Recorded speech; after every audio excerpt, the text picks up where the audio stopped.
سلمان یہ بتائیے گا کہ نظر تو یہ آ رہا ہے کہ ریلیف مل جائے گی خان صاحب کو، تو وہ if you can shed a little light کہ آج ہی فیصلہ کیوں نہیں آ گیا، چلے وہ تو کل بھی آ جائے گا،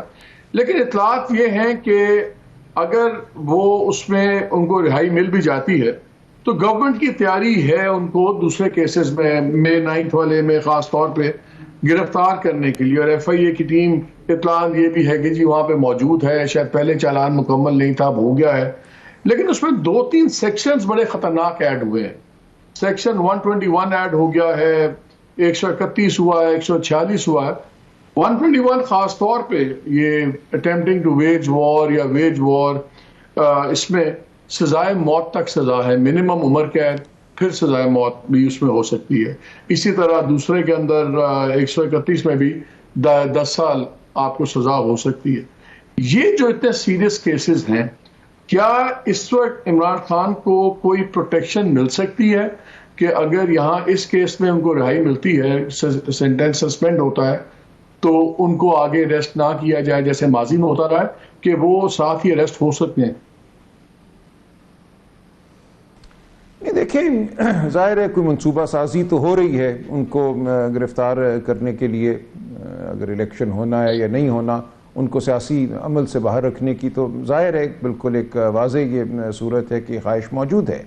اب کل اگر ان کی رہائی کا حکم ہو جاتا ہے اس توشیخانہ والے مقدمے میں، تو بالکل عین ممکن ہے کہ عدالت کے حکم کے فوراً بعد ان کو جیل سے نکلتے ہی دوبارہ گرفتار کر لیا جائے۔ آج ہم نے دیکھا ایمان مزاری کے ساتھ کیا ہوا، پہلے شہریار آفریدی کے ساتھ کیا ہوتا رہے، تو یہ تو ایک معمول کا عمل ہے، 2-3 مقدموں میں ان کو مطلوب بنا کر ان کی گرفتاری کی جا سکتی ہے۔ لیکن جو یہ مقدمے انہوں نے بنائے ہیں جس قسم کے، یہ انتہائی بچکانہ ہیں، اور دیکھیں یہ آج کی بات نہیں ہے، یہ 1950 کی دہائی سے یہی کچھ ہوتا چلا آ رہا ہے، اور آج جہاں ہم کھڑے ہیں بحیثیت ملک و قوم، اس میں بہت بڑا کردار ہے اس قسم کے مقدموں کا اور اس قسم کی منصوبہ سازی کا۔ اب اگر یہ سمجھتے ہیں یا کوئی جو بھی منصوبہ ساز ہے کہ وہ عمران خان کو عمر قید کرا دیں گے یا ان کے اوپر یہ مقدمہ بنائیں گے کہ پاکستان کے خلاف وہ جنگ میں مشغول تھے اس لیے ان کو سزائے موت ہونی چاہیے، تو اس کا مقصد صرف وقتی طور پہ لوگوں کو دہشت زدہ کرنا ہے۔ لیکن بالآخر یہ مقدمے ظاہر عدالت کے سامنے آئیں گے۔ آج بلوچستان ہائی کورٹ نے جو عمران خان صاحب پہ قتل کا مقدمہ بنا دیا گیا تھا، ایک وکیل کا قتل ہوا کوئٹہ میں اور ایف آئی آر میں عمران خان صاحب کو نامزد کیا گیا تھا، اس مقدمے کو ختم کر دیا، قواش کر دیا۔ تو ایک بہت بڑی ذمہ داری اب ہماری عدالتوں پہ اب بھی ہے اور آگے آئے گی، کس قسم کے جو مضحکہ خیز مقدمے بنائے جا رہے ہیں، اور ہم سب کو علم ہے کس طرح سے ایفیڈیوٹ اکٹھے کیے جا رہے ہیں، لوگوں کو گرفتار کیا جا رہا ہے، ان کے والدین پہ دباؤ ڈالا جا رہا ہے، لوگوں سے لکھوایا جا رہا ہے کہ مجھے عمران خان نے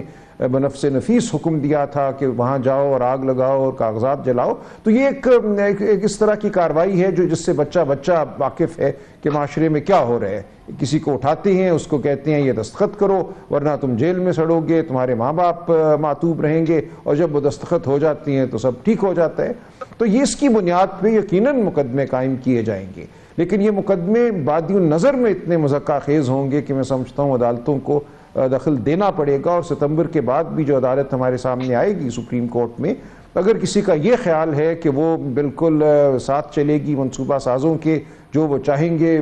وہ کرے گی، آئین اور قانون پامال ہوتا رہے گا، عدالت بیٹھی دیکھتی رہے گی، تو ایسا نہیں ہوگا۔ ہمارے بہت سے دوست جو آج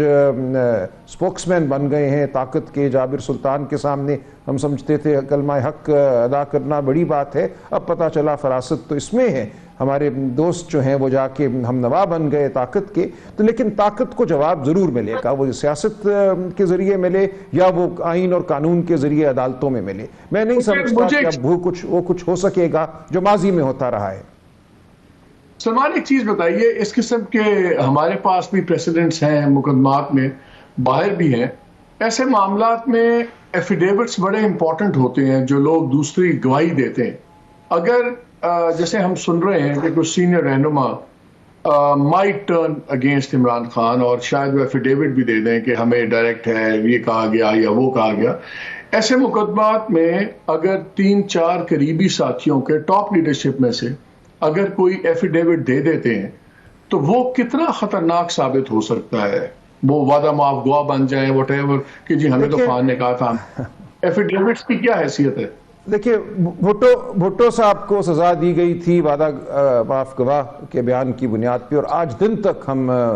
اس سزا کو ایک بدبختی اس ملک کے لیے تصور کرتے ہیں، اور جن لوگوں نے جو کیا ان کو ہم برا سمجھتے ہیں، اور ان ججوں کو ہم بہت برا سمجھتے ہیں جنہوں نے اس بیان کی بنیاد پہ بھٹو صاحب کو سزا دی۔ ہمارا بڑا یہ مسلم قانون ہے کہ جو اپروور ہوتا ہے، میں عرض کر دوں، ذرا مجھے عرض کرنے دیں، جو اپروور ہوتا ہے اس کو ہمارے سپریم کورٹ نے کہا ہوا ہے ہی از اے سیلف کنفیسڈ ریچ، یعنی کہ وہ اپنی زبان سے خود بقول خود جو ہے ایک گرا ہوا کمتر شخص ہے، اور اس کی گواہی جو ہے وہ سب سے کم حیثیت رکھتی ہے قانون کی نظر میں۔ اب ہماری عدالتوں کا یقیناً امتحان ہوگا اگر 2، 4، 6 یا 50 اس طرح کے ایفیڈیوٹ سامنے پیش کر دیے گئے یہ کہنے کے لیے کہ عمران خان صاحب ملک کے خلاف جنگ میں یا غار میں مشغول تھے یا اس کی ترغیب دے رہے تھے، تو ہماری عدالتیں ان کا احاطہ کریں گی، اور اس پہ بہت سارا قانون ہے کہ اس قسم کے ایفیڈیوٹس کی کیا حیثیت ہوا کرتی ہے۔ آپ نے ٹھیک کہا، بھٹو صاحب کی مثال ہمارے سامنے موجود ہے، لیکن دنیا جہاں میں اس قسم کے ایفیڈیوٹس کو بہت بری نظر سے دیکھا جاتا ہے، اور گواہی کے حوالے سے ان کی حیثیت بہت معیوب سمجھی جاتی ہے۔ نہیں، کیونکہ آج میں نے اس لیے پوچھا کہ آج جیسے آپ نے پرویز خٹک صاحب کی لیٹسٹ سٹیٹمنٹ سنی ہوگی، انہوں نے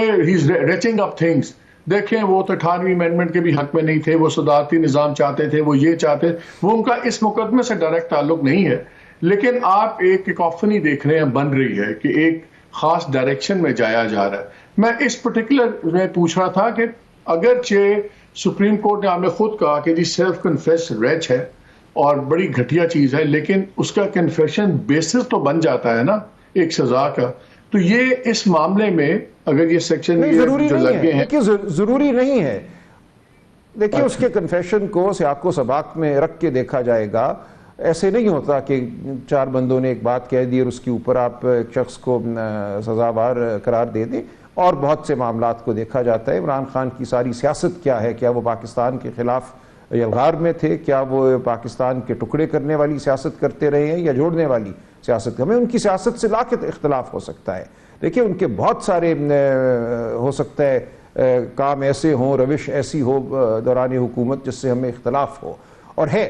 لیکن یہ کہنا کہ یہ شخص پاکستان کا باغی ہے، پاکستان کے خلاف جنگ کر رہا تھا، یہ ایک دوسرے درجے کی بات ہے، اور کیا اس کو عدالتیں قبول کریں گی؟ ہم دیکھیں گے ولی خان صاحب کے ساتھ یہ کیا گیا، ان کو غدار قرار دیا گیا، نیشنل عوامی پارٹی کو ختم کر دیا گیا، کس نے اس خلا کو پھر پر کیا؟ ہم دیکھتے ہیں کہ اس کے بعد پاکستان میں جس نے اس خلا کو پر کیا صوبہ خیبر پختونخوا میں، اور اس سے آگے بڑھ کے بلوچستان میں، وہ قوتیں تھیں جو باقیتاً پاکستان کے خلاف جنگ کرتی رہی ہیں۔ لہٰذا ان چیزوں کو اگر کوئی صاحب فراست عدالت میں یا منصوبہ سازوں کے درمیان ہوا اور اس نے ان چیزوں کو تاریخ کے پس منظر میں دیکھا اور صرف ایک وقتی سیاسی فائدہ حاصل کرنے کی نظر سے نہ دیکھا، تو میں سمجھتا ہوں لوگ بہت تأمل کریں گے، بہت سوچ سمجھ کر قدم اٹھائیں گے۔ یہ بچکانہ اور بیوقوفانہ باتیں ہیں، ہم ان کا شکار ہو چکے ہیں اپنی تاریخ میں کئی بار۔ شیخ مجیب کا بھی میں ذکر نہیں کرتا، ولی خان صاحب کا میں نے ذکر کر دیا، اس سے پیچھے آپ جائیں حسین شہید سہروردی کو دیکھیں، خواجہ ناظم الدین کو دیکھیں، محترمہ فاطمہ جناح کو دیکھیں، کس کو غدار نہیں کہا گیا اس ملک کی تاریخ میں، اور اس کے بعد ہم آج کہاں کھڑے ہیں؟ اس لیے یہ چیزیں کہنے کو بہت آسان ہے کہ 121 لگا دیا، پاکستان کے خلاف جنگ میں یہ شخص مشغول تھا، اس کو سزائے موت دے دو، لیکن اس کے تاریخی اثرات اور قانونی جو ایک مرحلہ ہوگا عدالت میں، وہ اتنا آسان نہیں ہے۔ ہمارے یہاں یہ کانسیپٹ ہے نہیں نا تاریخ سے سبق سیکھنے کا۔ اگر ہمیں تاریخ سے سبق سیکھے ہوتے تو آج ہم اس حال میں ہوتے نا جس حال میں پاکستان ہے۔ اسی لیے ہم بات کر رہے ہیں نا،